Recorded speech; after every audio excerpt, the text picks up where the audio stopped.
Julie shouted at me as I packed my bags. OMG, you aren't seriously going with him. What kind of freak adopts a 16-year-old? He must be a psycho. I don't know, maybe the universe is finally smiling down on me.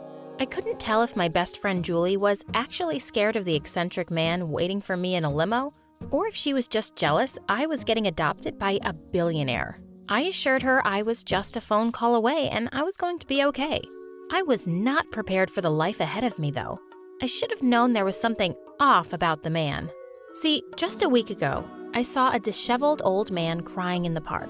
All I did was ask him if he was okay, and he gave me a huge hug. I thought he was homeless, so I offered him a chocolate bar from my purse. He ate it so messily, I thought he hadn't eaten in days. He insisted he would make it up to me. I told him not to worry about it. The very next day at school, one of my classmates started shouting at us to look out the window. There was a huge banner. It said, "To the girl who gave some chocolate to the homeless-looking man in the park yesterday, please call this number as soon as possible." All of my classmates were asking questions. I was going to call the number myself after school, but my principal called me into the office a few minutes later. There, waiting in the chair, was the man from the day before. He wanted to thank me for everything and didn't know how else to find me.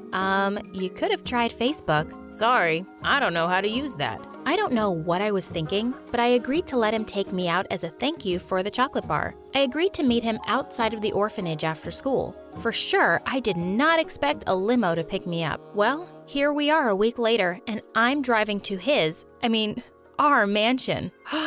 It was bigger than I ever could have imagined. Mr. Conrad gave me a tour of the whole house. It was as eccentric as he was. There were a few indoor gardens, a shark tank, and my room had a tree in it. That was probably my most normal day at the mansion. One night, after I said I liked Dumbo, he showed up to dinner riding a small elephant. It broke about $2 million in fancy china and stained glass windows, but he kept saying it was worth it just to see me smile. He was trying so hard to make me happy. As soon as I moved into the mansion, I was moved to the fancy private school of my dreams. I was really nervous on my first day. Mr. Conrad saw that I'd hardly touched my breakfast. He leaned over and smiled. "Don't worry, everyone is going to love you." Turned out, the teachers were super nice, and the kids were really welcoming too. I was getting along just fine with everybody when suddenly, in the third class of the day, Mr. Conrad burst into the classroom with a big box. "The latest Apple Watches for everyone, from our sweet, sweet Dana." All the kids oohed and awed with excitement as he hopped around the class, handing everyone their watches. They looked really happy, but I was so embarrassed. I really didn't need his help to win everyone over. I really started enjoying going to school and everything was perfect, except for one other student, Amber. Amber was the heiress to some tech company. She was the richest girl in school until I got there. She was super annoying and threatened by the fact that I was richer than her. She was always making jokes about me being an orphan or not knowing about the latest fashion trends. This one time, I thought she was being nice and gave me a gift basket full of free jewelry and clothes. I was so confused why she was laughing. I thanked her for the gift and she started pointing and laughing with tears in her eyes. Those are from last season. OMG. That night, I called Julie and told her about it. Julie and I thought Amber was the weirdest, meanest girl ever. I mean, the basket was worth more than $80,000. I could live with it. I found it all so stupid and funny and loved telling Julie about how the stupid rich girl was trying to get me today. Most of the time, it just involved giving me a bunch of free stuff that I gave to Julie later when I visited her at the orphanage. I told Julie today, Amber told me, I bet she doesn't know a Gucci bag from a Coach purse, and handed me a bunch of free handbags. Mr. Conrad overheard me talking to Julie about my problems with Amber, and he immediately offered to help. I told him it was okay. I was doing fine with it all. I can buy her father's company. That'll show her. I told him I appreciated it, but I was used to doing things my way, and ruining her life because she made fun of my clothes seemed a little extreme. I told him that teenage girls can get catty. He gave me a really weird smile and said he heard me loud and clear. I probably should have asked what he meant. The next day at school, Amber came up to me in the courtyard and started making jokes about my shirt while I was talking to this guy Xander. All I did was ask, "What are you gonna do? Give me free clothes? That'll show me." Xander and I laughed, and Amber got very red in the face. Amber asked him why he was hanging out with a loser like me and how he could have a real girl like her. Before I could say a word to her, I heard something I'd never heard before in my entire life. Amber screamed and ran, and I dropped my book and fell over. Xander went running in the opposite direction. It was Mr. Conrad and a tiger. Everyone was staring at us with a mix of horror and confusion. He laughed and said, "Get it? Because girls are catty? Where did you even get that?" "Oh, I had a buddy fly her in from Hollywood. She's harmless. Look, I can ride her like a king." Then he said to the tiger, "Roar, babe, roar." And the tiger roared and rubbed his knee with her head. He looked so ridiculous, and everyone was laughing at him, except for me. I was a little upset he'd managed to scare Amber and Xander away. I guess that's how parents are supposed to be. Mr. Conrad did a lot for me, and it was going to take more than almost feeding my enemy to a tiger to get me to be mad at him. But when Julie visited, she didn't find it as funny as I did. Julie said, "He brought a live tiger to school, Dana? Are you even safe?" I told her that I was and everything was okay, but she kept pushing me. "Yeah, it's great and all that. You go to the Bahamas every month and have a private jet, but do you ever get to be a real teenager?"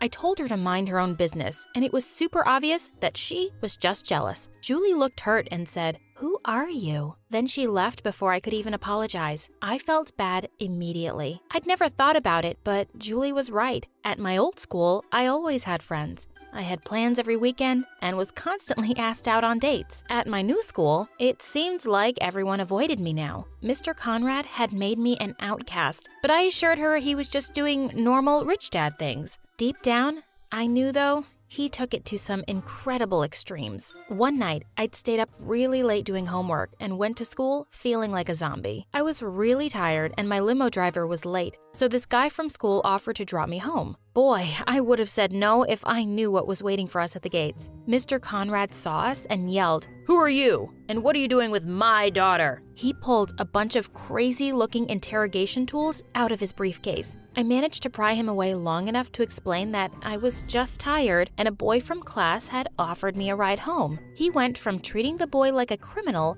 to treating me like a hospital patient. He whipped out a flashlight and asked me to follow his finger and if I was dizzy and if I thought someone had poisoned me. Without even waiting for a reply, he hopped in the boy's car and drove us all to the hospital. It was so embarrassing. I didn't think it was ever worth bringing a boy into my life again. That was until Xander. After that boy told the whole school how intense Mr. Conrad was, everyone avoided me like the plague, all except for Xander. He literally brought me a bouquet of flowers just in case it was more than a lack of sleep. How cute! I decided I wanted a boyfriend, and I wanted Xander to ask me out. I knew he was the one. I just needed to avoid Mr. Conrad finding out. Xander had seemed super interested in me before, but after the tiger incident, he got more distant, although I could feel he was still into me by the lovely looks he gave me and his warm smile. So I decided to make the first move. I really tried to drop some hints, like I was pretty embarrassing sometimes. Once I put on a bunch of makeup, walked up to him, and told him I was very available this weekend and had no plans at all. His response? "Me too. Hope you find something to do." Amber hopped over, hung all over him, and said, "Hey Xander, look how desperate she is for a date with you." Thanks again to Amber's bad attitude, he immediately ran up to me. "You mean you really want to date?" Mr. Conrad made it seem like he was a little overprotective. "I don't want to mess with a guy with a tiger." "What? No, he wants me to date super badly." "Well, only if your dad's okay with it." That's when I finally got asked out on a date, and Amber was fuming. I know I said Mr. Conrad was cool with it, but the guy brought a tiger to school because a girl gave me free clothes. I decided to keep Xander a secret, just for a bit, and only tell Mr. Conrad when the time was right. Until then, I told him I was visiting Julie for the night. He insisted on flying us out to France before letting us use his yacht, but I insisted we just wanted a fun, girls-only evening at the orphanage. I drove down to the city and met Xander at a comic convention. It was the easiest way for us to have fun while keeping my secret. We hit it off super well. He was a little weirded out that I made us wear costumes, but figured it was just a fun Comic-Con thing. Our date went so well that we decided to go on even more. We couldn't dress up in costumes every weekend, so I needed to find ways to be creative. Every time, I convinced Xander to go somewhere far away or in disguises, and every time, I told Mr. Conrad I was meeting Julie. I didn't want Mr. Conrad not to approve of Xander. At the same time, Xander was getting super suspicious. We always had our date in remote places, and I would never kiss him in public. The more serious we got, the harder it was to hide. Xander wanted to post pictures of us on social media and wanted to go to events together. I made excuses to avoid every real public appearance, and it all became more and more awkward. Even though we were official, I was even weird about us hanging out after school, just in case Mr. Conrad made a surprise visit. One time, he tried to run up and kiss me as Mr. Conrad dropped me off, and I instinctively spilled tea on his coat to distract him. Amber saw us and ran up to us laughing. Oh, wow, some girlfriend you got there, Xander. I told her to shut up and go steal someone else's man. Amber got angry and pointed out how I was acting like Mr. Conrad didn't know we were dating. You just don't want to piss Daddy off. You spoiled baby. I swear I was about to punch her. But then Xander interrupted and said, "That's crazy because Mr. Conrad does know about us. Right, Dana?" I quickly changed the subject, but it was obvious it had gotten to Xander. The final straw came when I showed up to our date wearing a long trench coat, giant sunglasses, and a huge hat. I told Xander it was the latest fashion, but he stared at me with a hurt look. Are you embarrassed of me because my family is only millionaires? I assured him it was all fine and told him I was just nervous about telling Mr. Conrad. He was perfect and I loved him just the way he was. He said with a broken voice, "Then why do you want to hide me?" I tried to explain how Mr. Conrad was a little sensitive and I wasn't sure how he would respond to everything. He told me that he wasn't some secret. He wanted to be a part of my life. I told him that I would slowly introduce him to the important people in my life. I decided to take us out on a double date to introduce him to my best friend. The next day, Mr. Conrad asked if I wanted to join him on a weekend trip, but I told him I couldn't. I told him I was seeing Julie again, which wasn't a total lie. I just left out the part that we were on a double date. He seemed hurt, but understanding. He said he felt like I was always going over there, and he hardly saw me anymore. He explained she was always welcome to come here, but I insisted that I liked visiting the old orphanage. "You really miss her, don't you?" He gave me a huge hug and told me to have fun. I kind of felt guilty leaving him and lying, but I would tell him about Xander soon enough. I called Julie and apologized for what I said. She forgave me and was happy I was enjoying a bit of a normal life with Xander.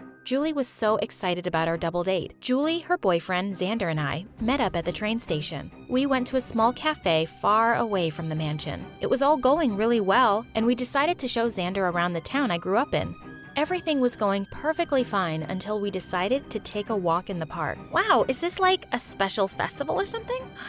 There shouldn't be. There were crowds of people on the street. It was like someone was throwing a parade. There were fireworks, singers, and to top it all off, a giant float with a picture of me and Julie that said, "Best Sisters Forever." On the top of that float was Mr. Conrad. I tried to cover my face, but it was too late. Mr. Conrad hopped off the boat and ran over to us cheerfully. He looked genuinely surprised to see me with a boy, and his face dropped when he realized Julie and I weren't alone. "I thought this was girls' evening." I explained I was too nervous to tell him I had a date, and I didn't mean to lie. He started crying and ran off. I felt horrible. As good as my date with Xander was going, I needed to take care of this. I insisted that everything was okay and I would call them all in the morning. "Sorry, Xander, it's just family problems." Xander said it was fine and that I should fix things with Mr. Conrad first. I ran to apologize to Mr. Conrad, but he kept trying to get me to go back to Xander and said I didn't need to apologize.